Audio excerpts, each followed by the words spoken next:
chairperson preaches is integration. So we work in a collaborative manner, interdepartmental, and integrating our ideas. We have the homegrown school feeding. It is a cluster under Caesar. You know, this idea that kids go to school without having food, it stunts their growth and it does not promote learning. So the head of state have come up with a decision that in each member state we must have homegrown school feeding. Our co-host in this homegrown feeding is WFP, the World Food Programme.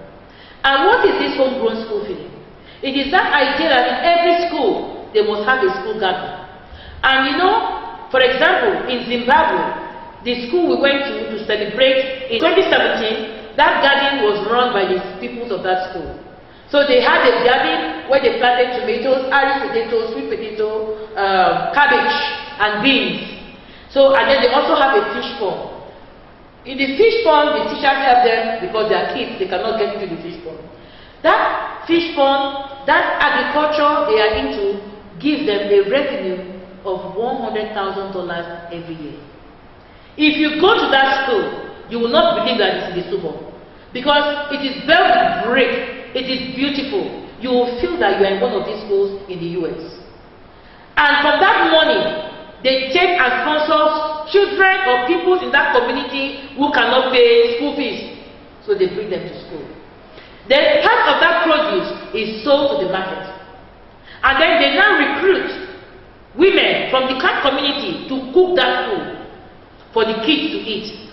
And even those who don't want to go to school, because they know that when they go to school, they will have their meal, they go to school. Because you cannot tell a child that yesterday you ate, so there is no food today. It cannot work. How will a child concentrate in class when the stomach, like we say here in Nigeria, is singing hallelujah, hallelujah, is grumbling? Then you want the teacher to teach and the student will understand. It cannot work. So that is why we are promoting the homegrown school feeding cluster. And together with the Department of Rural Economy and Agriculture, with the Commissioner for Rural Economy and Agriculture, Her Excellency Ambassador Josepha Sako, and the Commissioner for Social Affairs, who is in charge of nutrition, Her Excellency Mrs. Amira El Fadi, and me in my department where I speak about education, we are working together to continue this homegrown school feeding, because education goes with nutrition and nutrition goes with agriculture. The wealth of a nation is seen in its people. That's why we say health is wealth. So if health is wealth, it is the food. Your food should be your medicine. My husband is fond of saying your food should be your medicine. So if your food is your medicine, then you will become healthy. Then your medicine will not become your food. So we need to do this. And out of this, we have other programs that we are doing. Like the African Youth Day is 1st of November. We celebrate it every year. Last year, we came with over 500 of them. And we brought in investors to work with them. That is why we signed a tripartite agreement between the African Union Commission, between the AUC, NEPAD, and 140 private sector people, where we said they will help the youth of Africa to innovate, to create, and to have SMEs. I said about Generation Unlimited. Generation Unlimited, the chairperson of the African Union Commission, is a member of the board of Generation Unlimited.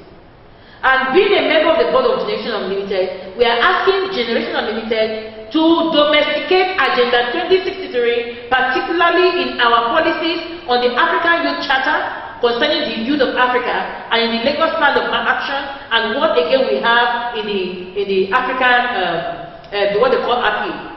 Now, the vision that Generation Unlimited has, when we discuss the 1 million by 2021 initiative of the chairperson, the CEO of the Generation Unlimited, Mrs. Ereta Paul, she said, why speak about 1 million? Speak about 10 million.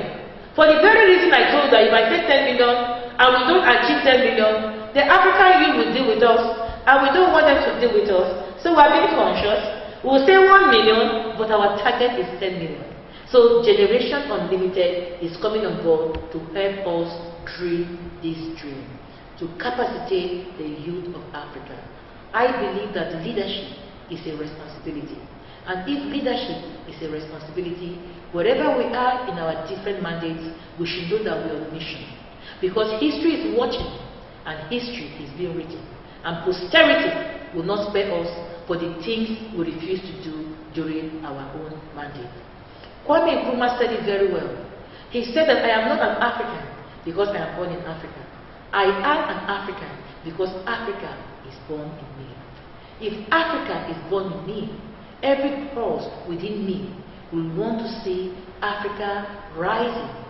The African Union refrain for the anthem says, "Oh, sons and daughters of Africa, flesh of the sun and flesh of the skies, let us make Africa a tree of life."